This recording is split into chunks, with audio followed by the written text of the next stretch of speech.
Welcome to everything my Jesus YouTube channel में आप सभी को स्वागत है।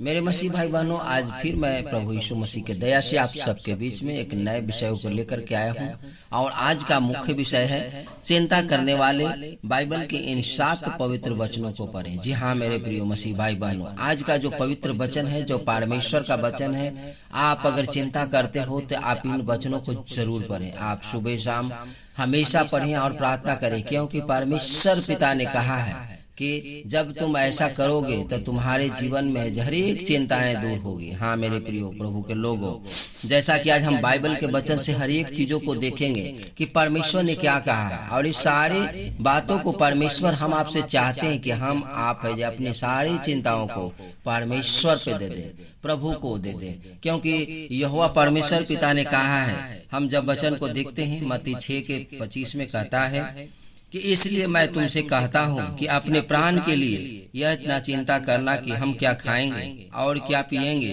और न अपने शरीर के लिए कि क्या पहनेंगे। क्या प्राण भोजन से और शरीर वस्त्र से बढ़कर नहीं। सो मेरे प्रियो, यहाँ परमेश्वर ने कहा है कि तुम ऐसा चिंता मत करो कि हम क्या खाएंगे, क्या पिएंगे और क्या पहनेंगे शरीर के लिए, क्योंकि ये सारी चीजों से बढ़ करके तुम्हारा प्राण है। तुम चिंता ये करो कि हमारा प्राण है जो परमेश्वर पिता हमें बचाए, हमारी आत्मा को सुरक्षित रखे, हमारे आत्मा को बचाए। और परमेश्वर पिता यही तो चाहते हैं कि हम आपका आत्मा है जो बच जाए। लेकिन मेरे मसीह भाई बहनों, आज संसार के हर एक भाग दौड़ जिंदगी में, तनाव के जीवन में और हर एक पारिवारिक के जीवन में ये चिंताएं हमेशा हम लोगों को दबाए रहती है। हमेशा जो चिंता रहता है कि हम क्या खाएंगे और क्या पहनेंगे और कैसे रहेंगे, कैसे हर कामों को करेंगे। लेकिन परमेश्वर यहाँ कहता है कि तू चिंता ना कर, तू चिंता है जो मुझ पे दे दे, क्योंकि परमेश्वर ये जानते हैं कि हम आपको खाने की जरूरत है, हम आपको पहनने की जरूरत है, हम आपको रहने के लिए घर की जरूरत है। जैसा कि लूका 23:34 में हम देखते हैं, तब यीशु ने कहा, हे पिता उन्हें क्षमा कर, क्योंकि ये नहीं जानते कि क्या कर रहे हैं। और उन्होंने चिट्ठियां डालकर उसके कपड़े को बांट लिए। सो मेरे प्रियो, यहाँ पे हम देखते हैं मसीह भाई बहनों कि जब यीशु मसीह प्रभु इस संसार में आए तो उनको भी है जे सारी बातों में जो उनको भी है दबाया गया और परेशान किया गया, लेकिन फिर भी उन्होंने चिंता नहीं किया। उस सारी चिंता परमेश्वर पिता पे दिया और परमेश्वर को दे करके उनसे यही उन्होंने ये भी कहा कि हे पिता इन्हें क्षमा कर, क्योंकि ये नहीं जानते हैं। सो मेरे प्रिय, संसार के जो लोग हैं वो नहीं जानते हैं कि वो क्या कर रहे हैं, वो गलती कर रहे हैं या सही कर रहे हैं, उन्हें मालूम नहीं चल रहा है। लेकिन यीशु मसीह खुद वो कह रहे हैं कि हे पिता इन्हें क्षमा कर। तो मेरे प्रियो, आज हम आपको भी परमेश्वर वचन से कहते हैं कि तू चिंता न करो कि तू क्या खाओगे क्या पियोगे। तो हम आप जानते हैं कि परमेश्वर हम आपको ये बातों को बता रहे हैं। परमेश्वर अपने वचन से हम आपको बता रहे हैं, जैसा कि मत्ती 27:46 में करा, तीसरे पहर के निकट यीशु ने बड़े शब्द से पुकार कर कहा, एली एली लामा सबक्तनी, अर्थात हे परमेश्वर तूने मुझे क्यों छोड़ दिया। आमीन। सो मेरे प्रियो मसीह भाई बहनों, यहाँ बहुत रहस्यमय बातों को समझने के योग्य है कि जब परमेश्वर पिता ने अपने इकलौता बेटा यीशु मसीह को इस संसार में दिया, तो वो भी है जे यहाँ पे है जे उनको भी जीवन में है जे परेशानी आया, उनको भी है जे लोग है जे सताए, उनको भी लोग दबाए, उनको भी लोग है जे बहुत तरह से है जे उनको है जो परेशान किया। लेकिन प्रभु यीशु मसीह ने कभी चिंता नहीं की। प्रभु यीशु मसीह ने सारी चिंता परमेश्वर के ऊपर दे दिए और पिता से लास्ट में वो कह रहे हैं, जब उनका प्राण छूटने का समय है तो उस समय बड़े शब्द से पुकार के कह रहे हैं कि हे पिता आप मुझे क्यों छोड़ दिए, आप मुझे क्यों छोड़ दिए।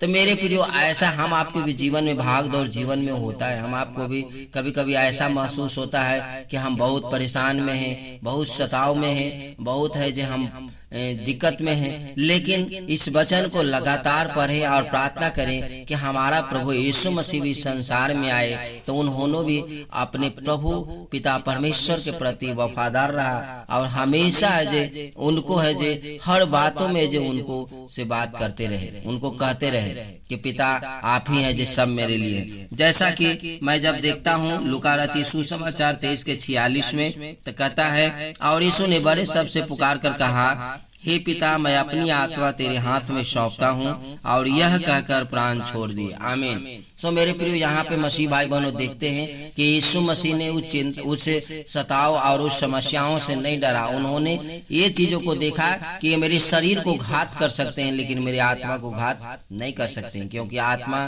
परमेश्वर के हाथ में। और वो है जे उस समय अकेला महसूस कर रहे हैं, तो वो बोले कि हे पिता, आप मुझे क्यों छोड़ दिए। लेकिन फिर उसके बाद में वो ये भी कर रहे हैं कि मैं अपना आत्मा है जो पिता आपको सौंपता हूँ, और वो है जे प्राण को उस समय छोड़ दिए। जैसा कि होना 11 के 41 और 42 पद में हम पाते हैं, तब उन्होंने उस पत्थर को हटाया। फिर यीशु ने आंखें उठाकर कहा, हे पिता, मैं तेरा धन्यवाद करता हूँ कि तूने मेरी सुन ली है, और मैं जानता था कि तू सदा मेरी सुनता है, परंतु जो भी आसपास खड़ी है उनके कारण मैंने यह कहा, जिससे कि वे विश्वास करे कि तूने मुझे भेजा है।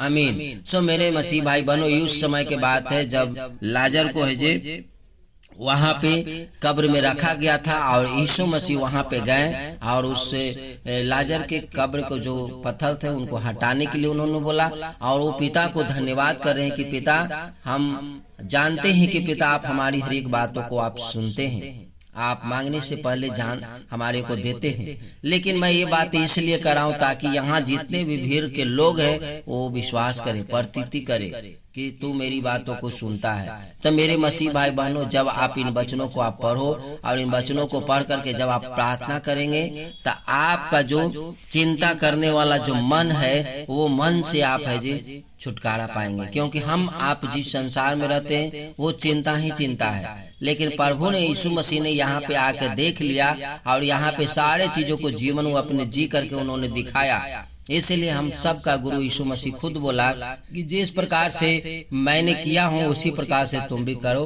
पिता के पास पहुंच जाओगे। तो परमेश्वर ने कहा है कि हमें चिंता करने की जरूरत नहीं है। परमेश्वर ने कहा है कि तू सारी चिंता मुझ पे डाल दो, मैं तुझे संभालूंगा और मैं तुझे उससे निकालूंगा। जैसा कि हम लोगों ने देखा कि जब वो लाजर मर गया तो लाजर को यीशु मसीह ने उस कब्र से निकाला। देखा कि जब यीशु मसीह प्राण त्यागे तो यीशु मसीह को भी परमेश्वर पिता ने फिर मुर्दों में से जिलाया। तब मेरे प्रियो मसीह भाई बहनों, अपनी चिंताओं को, हम अपने आप को, चिंता को प्रभु के ऊपर सौंपें, और इन सारी वचनों को पढ़ें और प्रार्थना करें कि प्रभु तूने ऐसा वचन में बोला है, तूने कहा है, मेरे भी जीवन में तू इस तरह से कर। मैं आशा करता हूँ कि आज का जो परमेश्वर का पवित्र वचन है उससे आप आशीष को पा लिए होंगे। तो मिलते हैं नेक्स्ट वीडियो में, तब तक आप अपना ख्याल रखें। आप सबको जय मसीह की। God bless you.